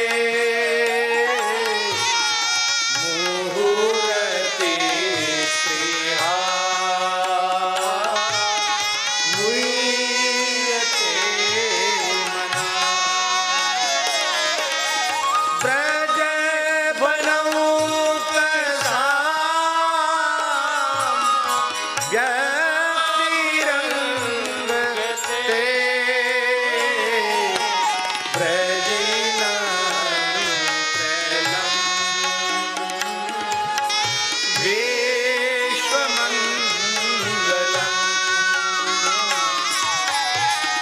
व्रज मनाचन स्वस्पृहात्मना स्वजन हृदरुजा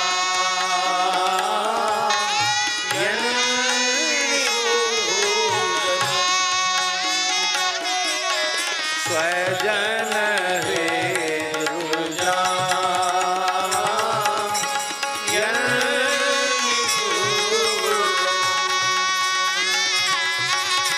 स्वजन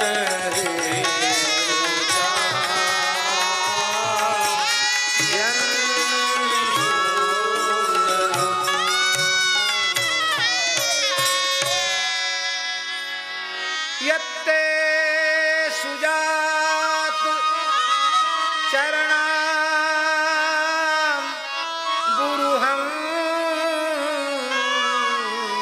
स्तनेषु गीता शनैः प्रियदधीमहि कर्तते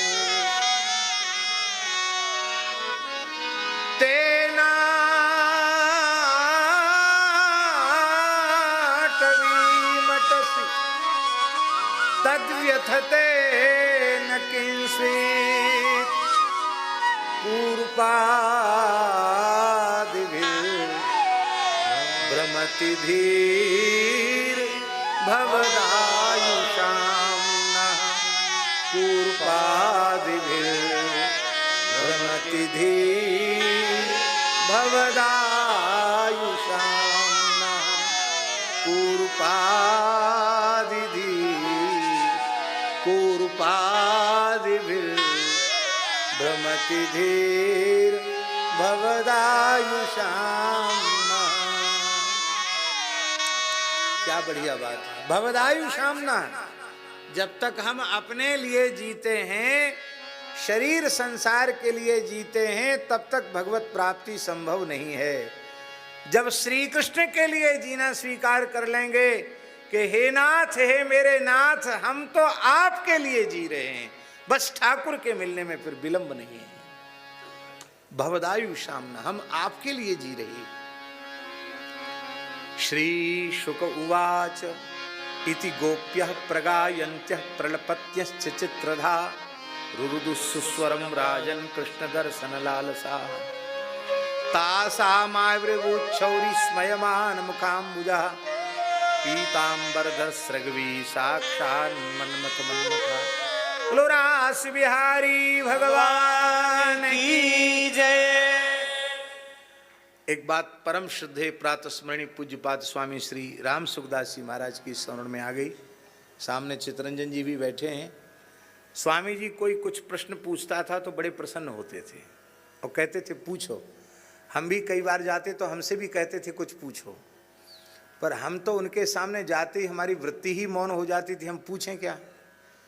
जैसे भगवान का दर्शन होने से सब समाधान अपने आप हो जाता है, ऐसे भगवत स्वरूप थे स्वामी जी। उनका दर्शन करने से ही चित्त आनंद में भर जाता था, कुछ पूछने की इच्छा ही नहीं होती थी उत्पन्न। तो स्वामी जी बोले नहीं कुछ पूछिए। तो हमने एक बार स्वामी जी से पूछा, ऋषिकेश की बात है, कि विशुद्ध भगवत प्रेम की प्राप्ति कैसे हो।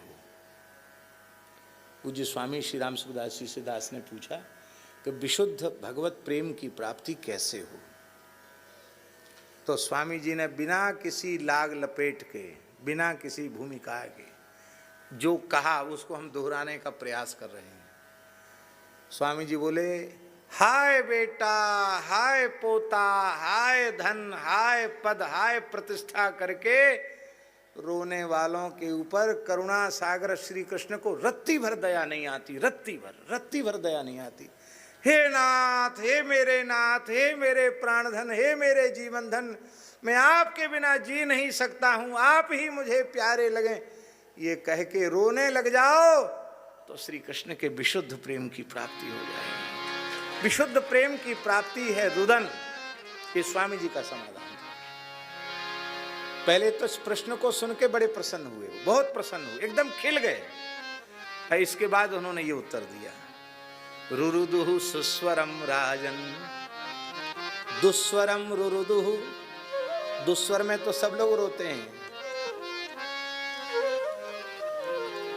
पर सुस्वर में रोना, श्री कृष्ण के लिए रोना, उत्तम स्वर में रोना है। भगवान प्रकट हो गए। अब प्रकट होने के बाद रास बस बहुत जल्दी हम पूरा कर रहे हैं।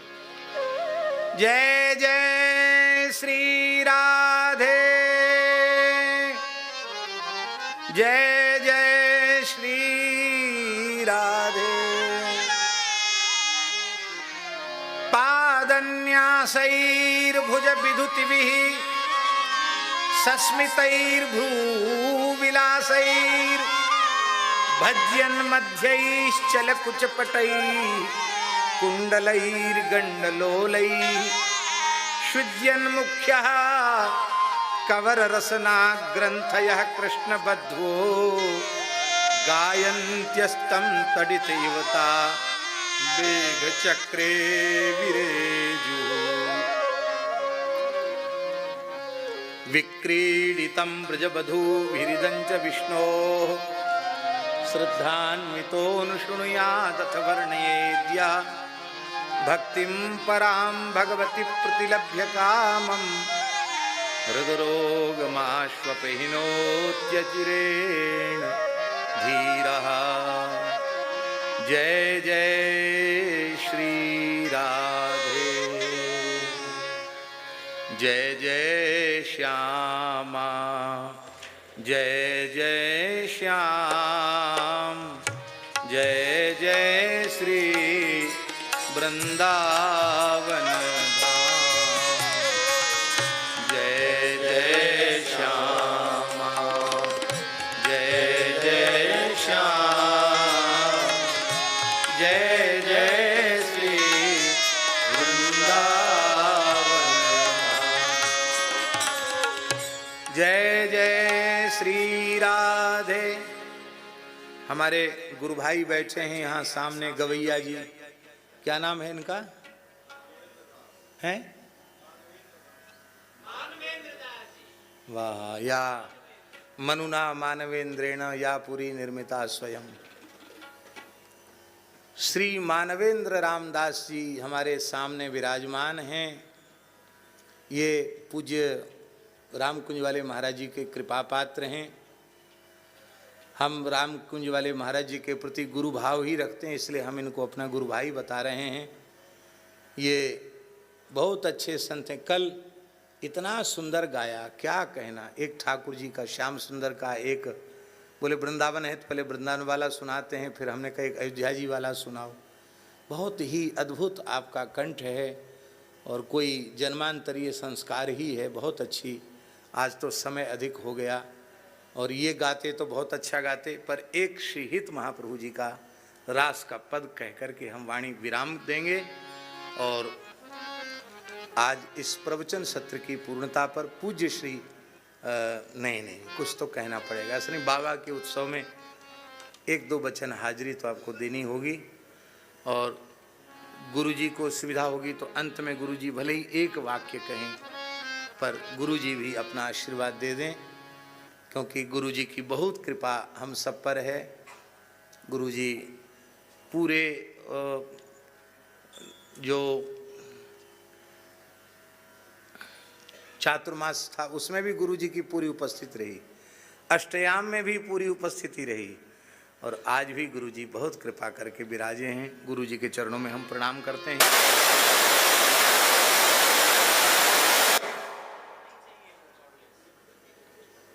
क्या हो गया? श्री सुभद्रा जी की और हम प्रशंसा नहीं करेंगे, क्योंकि प्रशंसा करने से पुण्य कम होते हैं। पुण्य क्यों कम करें इनके? और पुण्य तो कुछ है नहीं, सब नेह बिहारी जी की प्रसन्नता है।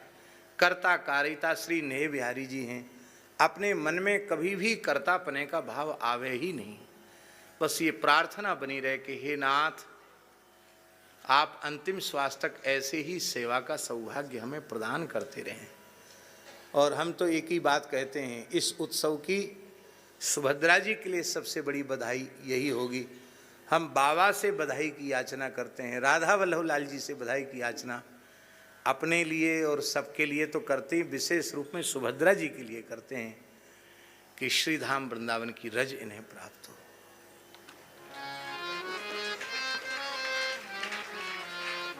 ऐसा लगता था कि नहीं आ पाएंगी क्या, पूजा से बात होती, कहती कि माँ तो बहुत भीतर से कमजोर हो गई थी, नहीं अब नहीं आ पाऊंगी। मैंने कि अब बिहारी बुलाएंगे, बिहारी जी बुलाएंगे, ठाकुर जी राधा रानी बुलाएंगी, और आ गई। और बाबा ने अपनी सेवा भी ले ली। ये बहुत सौभाग्य की बात है। देखो, शरीर की जैसी जिसकी स्थिति है, शरीर की बाध्यता के कारण कहीं अन्यत्र जाना भी पड़ जाए शरीर से, तो भी मन वृंदावन में ही बसना चाहिए।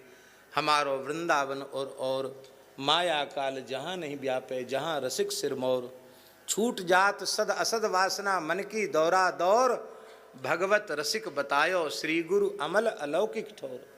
हमारो श्री वृंदावन और हमारे हृदय में वृंदावन बसना चाहिए, हृदय में भी वृंदावन बसे और यह रज भी रज में मिले। बस यही जीवन की सर्वोच्च उपलब्धि है। श्री जी कृपा करें, राधा वल्लभ लाल जी कृपा करें हम सब के ऊपर।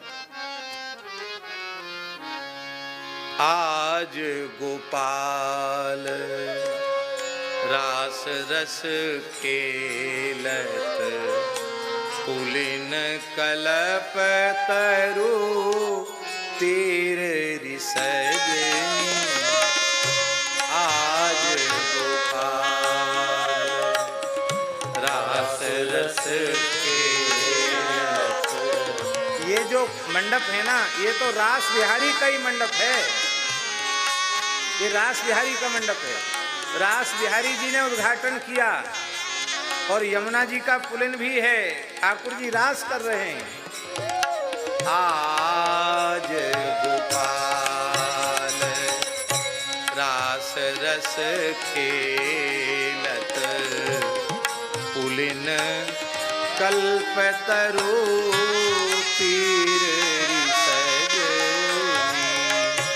आज गोपाल रास रस खेलत, पुलिन कल्पतरु तीर रिसजनी।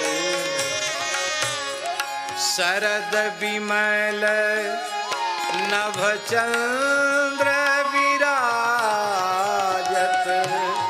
रोचक त्रिविध समीर रिसजनी। शरद विमल नभ चंद्र विराजत, रोचक त्रिविध समीर रिसजनी।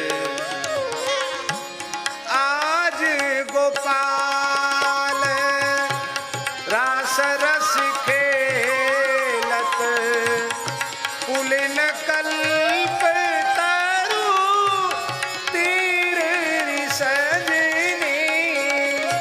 आज गोपाल रास रस खेलत,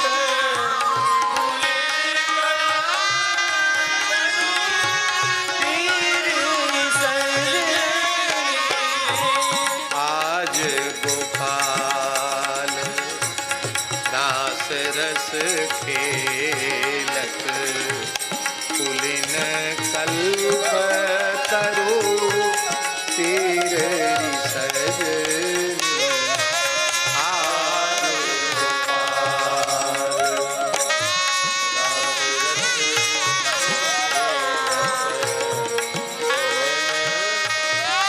कल्पतरु।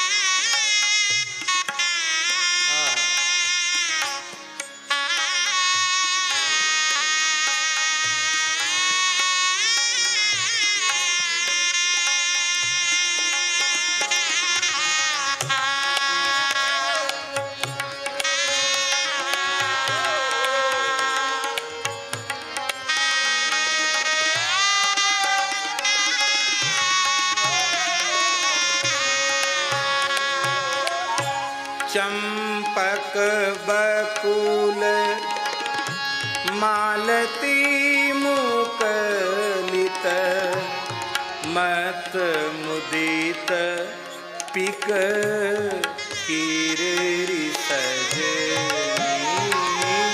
चंपक बकुल मालती मुकलित मत मुदित पिक कीरी सजनी।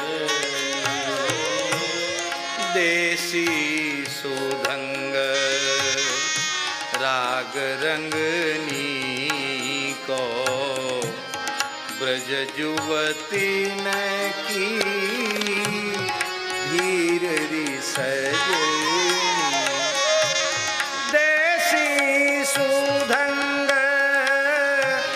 राग रंगनी को ब्रज युवती न की भीड़ री सजनी।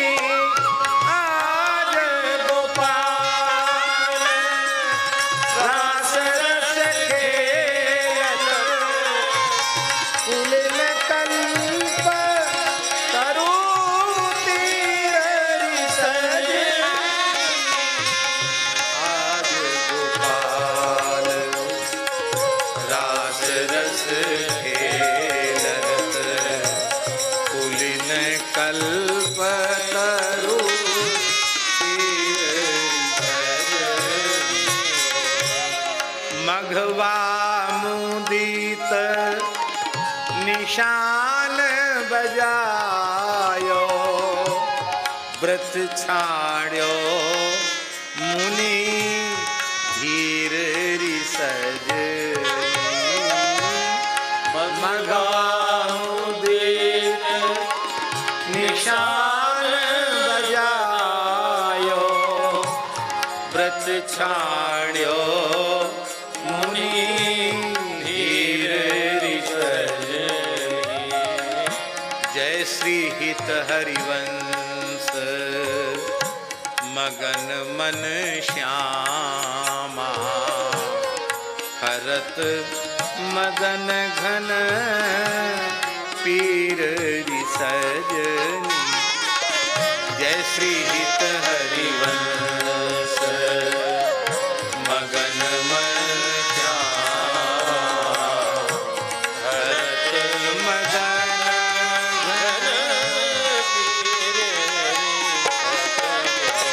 आज गोपाल रास रस खेलत पुलिन कल्प तीर री सजनी। आज गोपाल रास रस खेलत पुलिन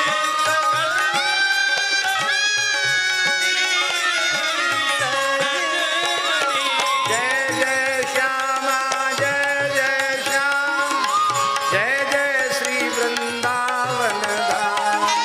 जय जय श्यामा जय जय श्याम जय जय श्री वृंदावन धाम। जय ब्रजमंडल जय ब्रजधाम श्री यमुना जी अति अभियान। जय ब्रजमंडल जय ब्रजधाम श्री यमुना जी अति अभियान। जय गोवर्धन जय ब्रजधाम श्री यमुना जी ललित ललाम। जय गोवर्धन जय ब्रजधाम श्री यमुना जी ललित ललाम। जय बरसानो जय नंदगाम जय बरसानो जय रावल गोकुल अति अविराम।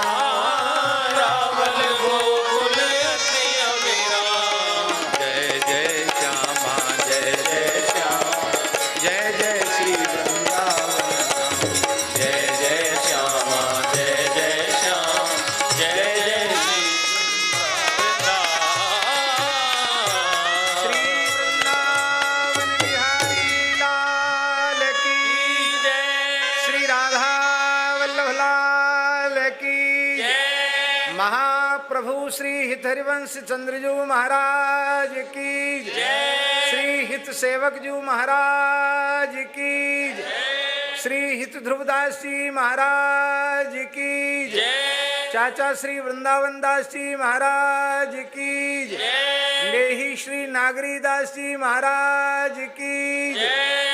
परम रसिक पूज्य बाबा श्री हितदास जी महाराज की जय। परम पूज्य बाबा श्री नवेली शरण जी महाराज की जय। उनके गुरु गोविंद की जय। उनके निकुंज महामहोत्सव की श्री यमुना पुलिन बिहारिणी बिहारी जी की जय। श्री मोहिनी बिहारिणी बिहारी जी की जय। जय जय श्री